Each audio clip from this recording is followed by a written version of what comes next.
não sabendo essas pessoas que eles estão cometendo o maior pecado de todos os tempos, o maior pecado que leva à morte, leva à condenação, aonde que essas pessoas que têm feito isso, esses pactos, esse ritual de cabra pesado, de magia negra, aonde que Jesus naquele dia, quando Jesus ele subiu, ele habita, está sentado à direita de Deus Pai, é todo poderoso, aguardando uma segunda ordem de poder vir levar sua noiva. Jesus ele não está aqui entre nós, ele habita espírito e verdade, mas ele, depois de morto, que ele foi morto, foi sacrificado naquele vale, derramando o teu sangue, dando o seu maior sacrifício, para que nós possamos ser salvos. A Bíblia fala que Deus amou o mundo, que deu o Filho dele como o maior sacrifício de todos os tempos. É isso que nós temos que entendê-lo. Então Jesus ele foi dado por Deus, ele foi dado no altar. O sacrifício de Deus foi esse, no altar, no vale, foi ali naquele lugar aonde ele foi espanqueado, bofeteado, escarrado, humilhado, rejeitado, pregado sobre a cruz. E depois de tudo aquilo, colocaram a coroa de espinho no alto da sua cabeça e levou sobre o alto da cruz, aonde que ele sentiu dor, ele sentiu lamento. Ele falou: Pai, eu não suporto, como ele estivesse falando: Pai, eu não suporto, faça de mim esse cálice, venha perdoar o meu inimigo. Então Jesus ele foi humano, ele soube perdoar. Não existe outra pessoa que possa fazer o que Jesus fez. Aí no sétimo dia, no terceiro dia, Jesus, ele quando foi enterrado ali naquela cova, ali naquele local, naquele lugar de Israel, foi colocado o corpo dele ali. No terceiro dia Jesus ele ressuscitou, ele subiu em carne, do jeito que ele estava ele subiu, não ficou resto mortais. Ele se fez um corpo corruptível, subiu e habitou até o céu, assenta ao lado de Deus Pai, aguardando a segunda ordem para levá-lo, um povo lavado e remido pelo sangue, para levá-lo a sua noiva. Então Jesus ele está aguardando o dia chegar o momento para levá-lo à sua noiva. A sua noiva é quem? É a tua igreja. A sua noiva somos nós, aqueles que foi chamado, aqueles que renunciou, aqueles que andou na luz, aqueles que é o sol da terra, a luz do mundo, aquele que tem o brilho do Espírito Santo. Vale a pena a gente renunciar, aceitar, obedecer a norma, o regulamento, o estatuto, ser fiel, submisso, buscar o reino, a justiça de Deus em relação ao que? As nossas vidas. Então é assim que Deus ele tem feito, ele quer fazer, ele quer que você abandone esse ritual aí de magia negra. Você tem que saber que Jesus, Deus, ele deu o Filho dele como unigênito, ele dispôs a vida dele para poder salvá-lo, resgatá-lo. Então nós temos chance de salvação, basta que nós se lançamos a nossa fé, o nosso desafio, que nós se colocamos de joelhos, buscamos a face do Senhor, porque naquele dia, meu amigo, minha amiga, muitas pessoas vão se dobrá-lo, os joelhos no pó da terra, como aqui, mas se dobrar o joelho no pó da terra, se colocar com seu joelho no chão, no pó da terra do chão, e vai poder olhar no céu, ver, poder ouvir, poder ver a face de Deus, poder contemplá-lo, a face de Deus mediante a sua vida, de face a face, poder falar: Senhor, somente o Senhor é o Deus dos deuses, Senhor dos senhores, o Senhor dos exércitos. Então no alto Deus, de barro, de bronze, de gesso, de ferro, de prata, de ouro, não há no alto Deus, de pau, de pedra, que possam os deuses falsos. São os deuses que tem olho e não fala, tem boca, tem olho e não vê, tem boca e não fala, tem ouvido e não ouve, se torna cego, mudo e surdo. São deuses imóveis, conduzido pela mão do homem que Deus formou. Então nós estamos cometendo erro, nós adorar outros deuses. Nós temos que adorar um Deus. Se você é filho, você é a semelhança, é a imagem, a semelhança de Deus, ao templo do Espírito Santo. Se Deus te deu uma alma, uma vida, um ser, uma formação, nós temos que se convencer, nós temos que se converter desse caminho do erro, do desengano, achar que a imagem vai te salvar. Imagem é uma estrutura que não salva ninguém. Uma imagem não tem esse poder de salvar ninguém, porque foi feito pela mão do homem. Mas nós temos essa liberdade de poder vir conhecer, obter os conhecimentos da verdade, ser liberto, renunciando a Deus, como a formação que nós somos, como a pessoa que você é, que Deus te formou, investiu na sua vida, colocando você de pé, formando você do pó, do barro, da cinza, te deu uma alma, uma vida, um ser, uma formação, uma casa, um lar, uma família, um casamento, aonde você pôde ter estruturado a sua vida diante de Deus. A família é uma base forte, é uma estrutura de Deus. Então nós temos que começar se colocar, buscando os conhecimentos, colocando a nossa casa em ordem, para que a nossa vida seja uma vida transparente diante de Deus, para que Deus possa olhar do céu, possa vê-lo e possa identificá-lo com o pensamento de cada um de nós, porque Deus, Ele conhece aquilo que nós pensamos. Eu não conheço. Quem é eu? Eu não tenho esse poder de vir conhecer o pastor, não tenho esse poder de conhecer a sua vida. É somente Deus. Aqueles que falam que conhece, que sai revelando coisas que não é, falando profecias, que conhece a sua vida, conhece a sua identidade, conhece a sua casa, conhece a sua família. Ele está mentindo. É o anjo em forma de anjo de luz, porque o diabo também, ele tem sido enganador, ele tem enganado, ele vem em forma de anjo de luz. Ele teve com Deus, andou com Deus, mas só que lá no final ele veio desobedecer o estatuto de Deus, a norma de Deus, os conhecimentos de Deus. Ele passou a querer tomar o reino e a justiça, mas Deus olhando, vendo, e Deus sabia. Então Deus derrubou o inimigo, derrubou Lúcifer, aonde que ele veio levar uma legião de anjo do bem e se tornou anjo do mal. Então o diabo, ele teve com Deus, andou com Deus, obteu, foi maior levita de todos os tempos, foi chamado filho de Deus, criação de Deus.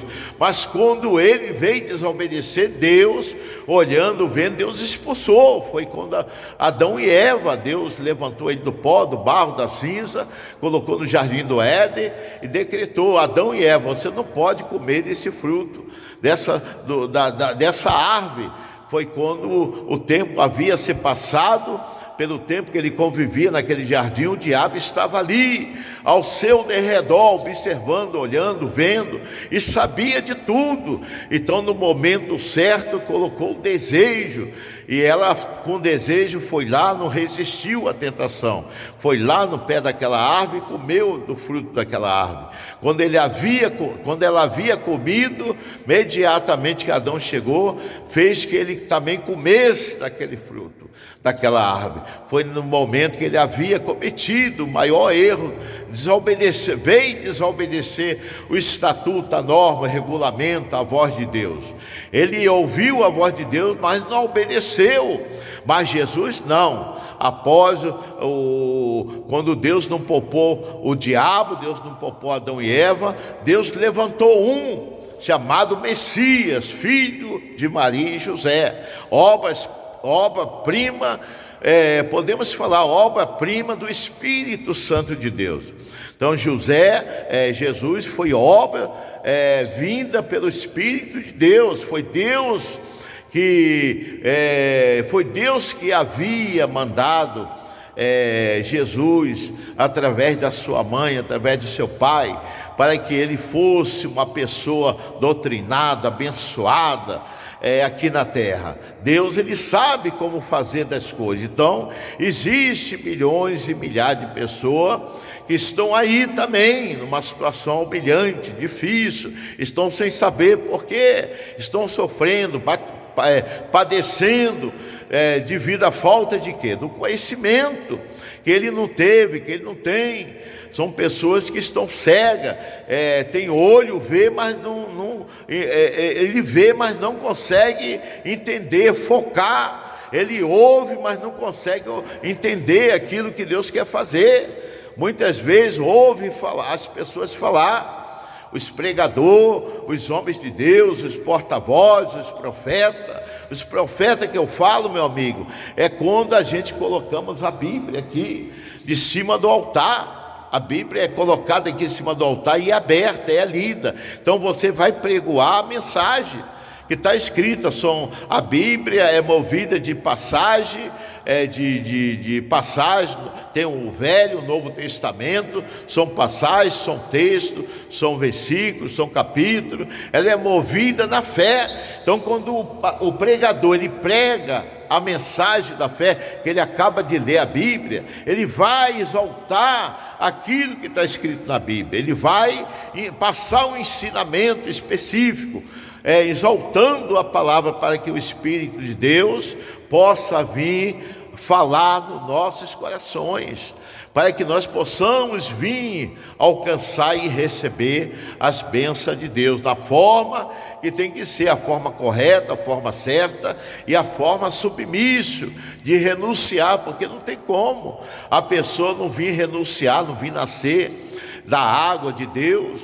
Se você não for nascido da água de Deus, não tem como você obter a salvação da sua vida e da sua alma. Nós temos que passar pelo caminho, a porta estreita, o caminho estreito. O caminho estreito, ele leva a pessoa a vir se salvar, e a porta larga, a pessoa não renuncia, não venha renunciá-lo, não venha deixar os prazeres do mundo, os prazeres da carne, os prazeres do diabo. Ele faz o que ele quer.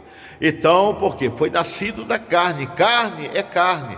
E quando nós é nascido da nossa mãe, quando a gente se forma, a moça, rapaz, que chega um cidadão, ser uma cidadã, com o tempo a gente vamos se contaminá-lo através do vício, do cigarro, da bebida, da prostituição, porque a gente se acha, não tem os conhecimentos e vai se achar que a gente pode e tem acesso de poder, como cidadão, vir fazer tudo, e como nós fôssemos Deus, como nós não tivesse Deus. Então nós passa a ser soberbo, poder vir fazer as coisas erradas, não vir obedecer a Deus, vir fazer as coisas erradas e andar do jeito que? Do jeito que o diabo quer, do jeito que a carne quer. São os prazeres mundâneos, são pecados, são bebedices, são golodice, são prazer que leva a pessoa a vir sentar na mesa do escarnecedor no final de semana, junto com os colegas, os amigos, aonde que vem gastando o que ele ganha, o que ele tem, e acaba o diabo mais tarde armando um laço de morte, colocando uma enfermidade e levando a pessoa a vir desfalecer. Aonde que muitas vezes Deus, ele olha do céu, ele vê, e Deus, ele age, agindo como? Deus, ele age abençoando a nossa vida, como eu estou aqui de joelhos, não é à toa que eu estou aqui de joelhos. Não é à toa que eu saio de casa às 5 horas em ponto e que eu me coloco de joelhos aqui no altar de Deus, formando uma aliança, um propósito em relação a mim. Não, a mim está tudo bem, mas até eu que acho, eu posso vir achar que as coisas estão bem, está sendo correspondida, porque eu estou diante de Deus, mas a gente somos perseguidos. Nós que somos pastor, bispo, missionário, evangelista, homens de Deus, servo de Deus, nós temos perseguição. Porque os que estão no mundo, o diabo não está nem aí. O diabo não vai lutar em favor dessas pessoas que estão no mundo, porque o mundo já é dele. Então o diabo, as pessoas estão fazendo a vontade do diabo, então o diabo faz dele o que ele quer. O diabo, ele promove, depois acaba matando, levando para o inferno. Então a pessoa fica aí, daquele jeito, sem saber a decisão que vem tomar em vida ou após a morte. Não tem jeito. Se você não tomou a sua decisão cabível, administrativa, diante de Deus com vida, imagina naquele dia, depois de que morreu, acabou. Você perde o sentido, você vai adormecer, você vai dormir, vai descansar, até a segunda ordem. A Bíblia fala que essas pessoas que não obedecem, vai ser lançada junto com os principados, num fogo eterno e consumidor que jamais vai se apagar. Mas aqueles que obedeceu a norma, o regulamento, andou na luz, renunciou, obedeceu, aceitou, veio aceitar Jesus, se batizá-lo, aceitando Ele como Salvador da sua alma, sendo a luz do mundo e o sol da terra, aí essas pessoas vai obter um novo céu, uma nova terra, onde não vai haver dor, não vai haver morte, não vai haver sofrimento, não vai haver lamento, não vai haver descaso, aonde você vai habitar o reino de Deus.